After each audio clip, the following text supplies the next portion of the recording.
Baik,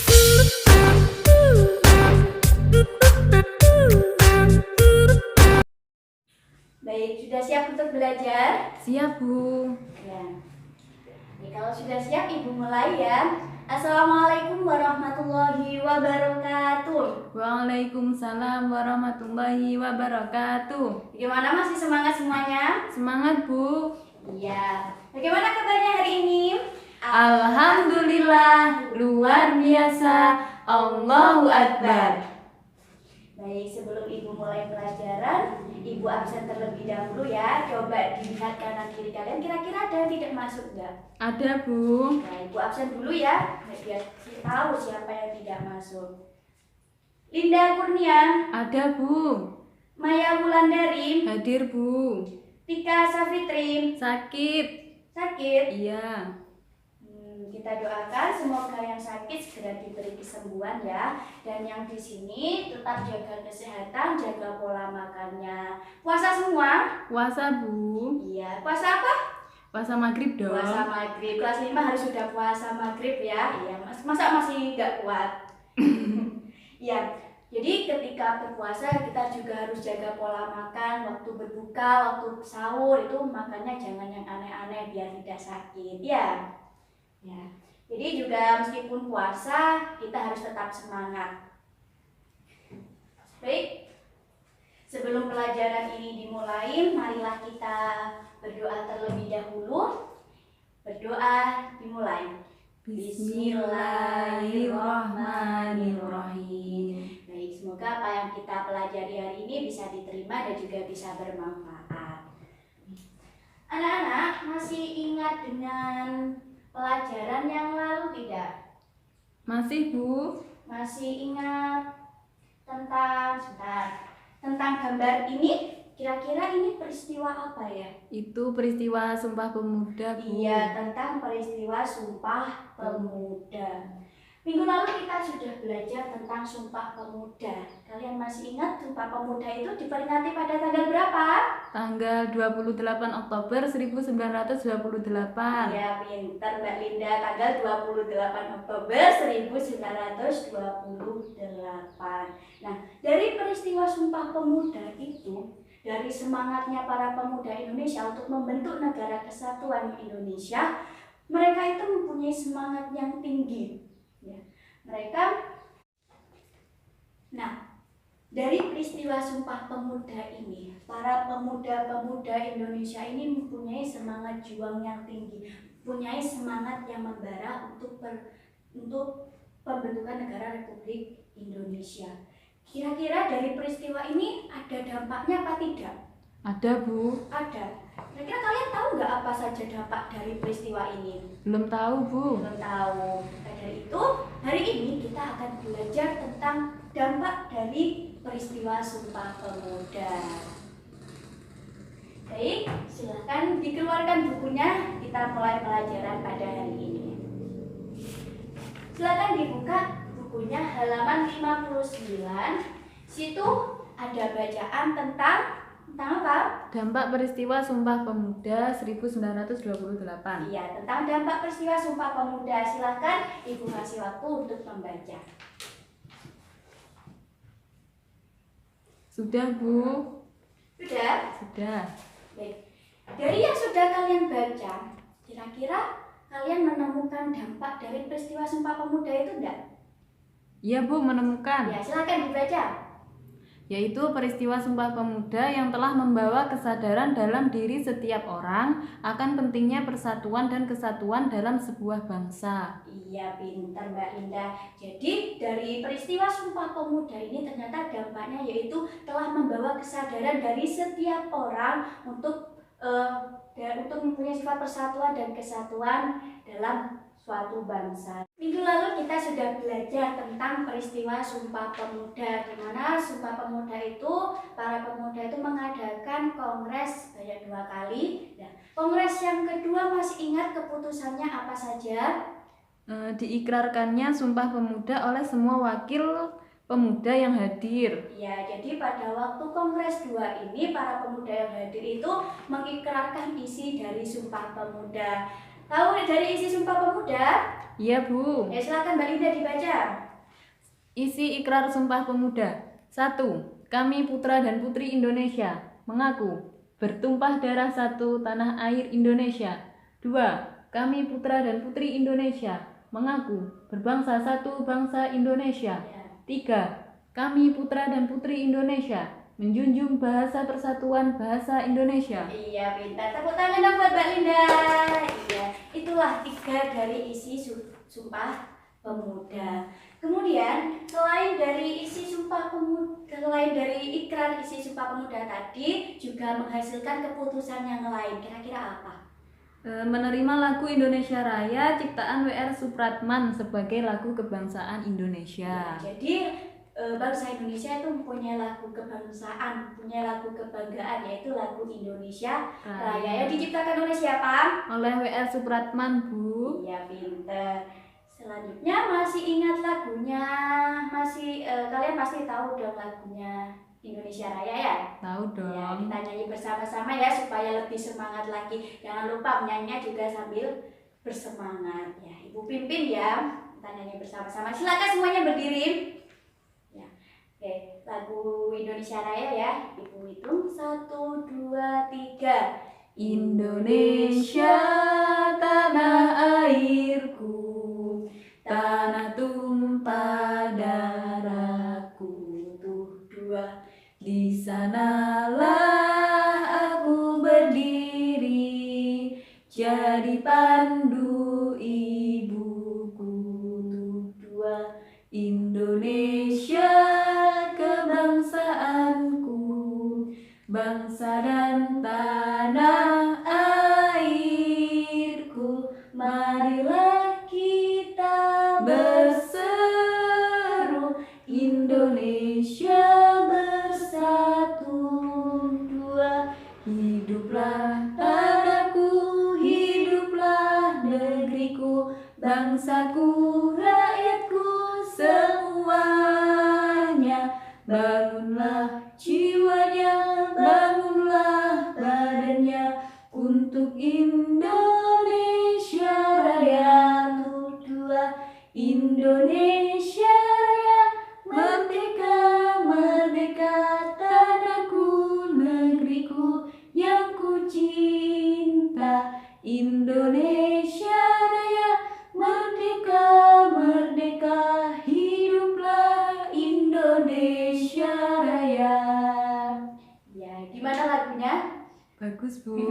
Ya, itu lagu ciptaan dari W.R. Supratman. Jadi setelah kita menyanyikan lagu Indonesia Raya itu, Ibu jadi ingat akan peristiwa Sumpah Pemuda, di mana pada waktu itu para pemuda Indonesia pada waktu Kongres Pemuda itu juga menyanyikan lagu Indonesia Raya. Suasananya juga sangat hikmat dan juga tenang. Mereka menyanyikan lagu Indonesia Raya langsung dipimpin oleh W.R. Supratman, di mana W.R. Supratman itu membawakan biolanya sambil mengiringi mengiringi lagu Indonesia Raya. Mereka menyanyikan dengan penuh hikmat. W.R. Supratman mengiringi lagu Indonesia Raya, tapi berhubung sekarang Ibu tidak bawa biolanya, tadi Ibu mencontohkan dengan hitungan. Kan Ibu tadi menghitung 1, 2. Artinya apa? Di situ di dalam menyanyikan lagu itu harus ada iramanya, harus ada nadanya, harus ada hitungannya. Coba kalau tidak ada hitungannya, pasti morat-marit, nggak sesuai dengan temponya. Tadi waktu tuh 2, berarti artinya menyanyi harus tetap terus dilanjut. Kemudian Ibu ada kode begini, itu artinya berhenti. Coba kalau tidak ada yang memimpin, tidak ada musiknya, pasti tidak akan sesuai dengan temponya. Maka dari itu di dalam menyanyikan lagu Indonesia Raya ataupun lagu yang lainnya itu harus sesuai dengan irama dan juga temponya. Baik, selanjutnya silakan dibuka halaman selanjutnya, halaman 60. Di situ ada lembar diskusi. Sekarang Ibu minta kalian dan juga teman sebangkunya ada tugas kelompok. Itu dibuat PR di rumah. Silakan berkelompok dengan teman sebangkunya, itu dikerjakan tentang dampak dari peristiwa Sumpah Pemuda tadi ya. Ya, Bu. Ya. Selanjutnya dari peristiwa tadi, para pejuang, para pemuda-pemuda Indonesia itu mempunyai semangat yang tinggi, mempunyai semangat 45, semangatnya membara, semangatnya tidak mencair. Meskipun ada panas yang menghadang, katakanlah seperti itu, tapi mereka mempunyai semangat yang tinggi, semangat mereka tidak luntur, tidak mencair. Seperti es batu misalnya. Es batu itu sifatnya apa sih? Mencair, Bu. Sifat es batu. Oh, sifat es batu. Es batu itu bentuknya apa? Bentuknya padat. Bentuknya padat. Seperti contohnya es batu. Es batu saya masukkan ke dalam katakan ini misalnya apa namanya? Apa ya ini? Ember. Bukan ember. Ya, gelas. Ya. Ibu memasukkan es batu. Es batu ini bentuknya padat. Siang-siang begini es batu. Es batu ini bersifat padat. Karena terkena panas, akhirnya lama-kelamaan es batu ini akan berubah menjadi air. Air itu ada sifatnya yaitu cair. Cair.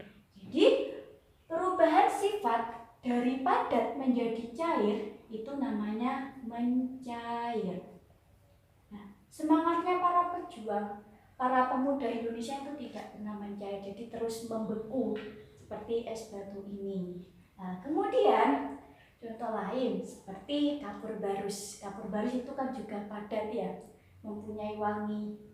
Ya, kemudian ketika kita selipkan ke baju, kan biasanya kalau kapur barus itu taruh di baju. Nah, itu ternyata lama-kelamaan akan habis, ya kan? Nah, lama-kelamaan akan habis menjadi gas. Gas itu kan tidak terlihat oleh mata ya, seperti kentut itu kan tidak terlihat oleh mata. Begitu juga dengan kapur barus. Kapur barus jika taruh di baju lama-kelamaan akan mengecil, kemudian habis. Tinggal apa? Tinggal baunya, ya kan? Iya, Bu. Nah, peristiwa padat menjadi gas itu namanya yaitu peristiwa menyublim. Nah, semangatnya para pemuda itu apa ya? Terus kalau gas itu kan di udara ya, tidak terlihat oleh mata. Jadi semangatnya para pemuda itu terus mengudara kemana-mana.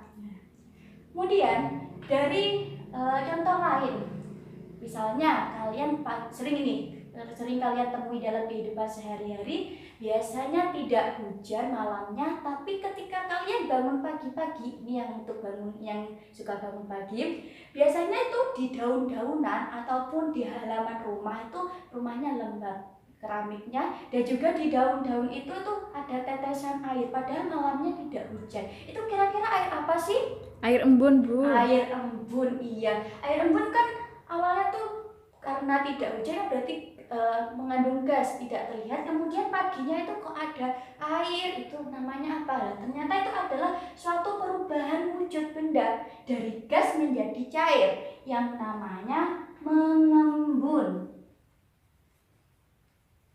Nah, ini jadi sifat-sifat benda itu selalu mengalami perubahan dari padat ke cair, namanya mencair, dari padat ke gas namanya menyublim, dari gas ke cair contohnya embun tadi namanya mengembun. Nah, semangatnya para pemuda itu tidak pernah mencair. Ya, ini contoh-contohnya.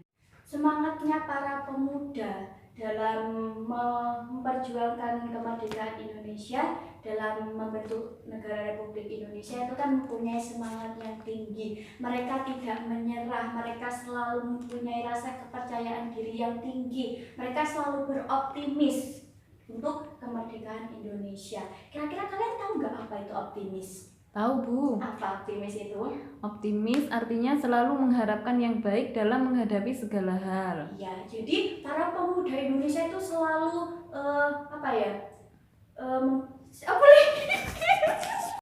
Jadi para pemuda Indonesia itu untuk membentuk negara Republik Indonesia itu mereka mempunyai semangat juang yang tinggi. Mereka tidak pantang menyerah. Mereka selalu mereka selalu optimis, mempunyai kepercayaan diri yang tinggi. Apa sih optimis itu? Ada yang tahu?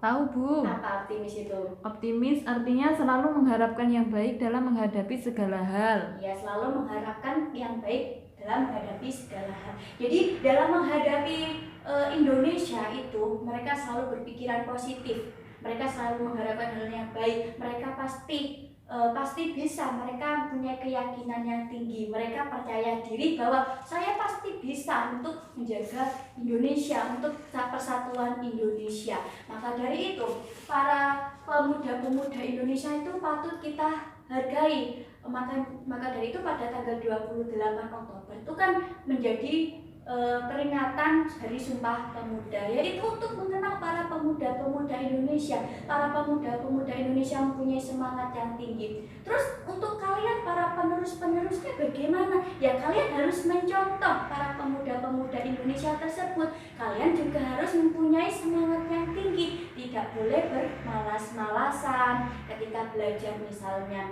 Harus semangat.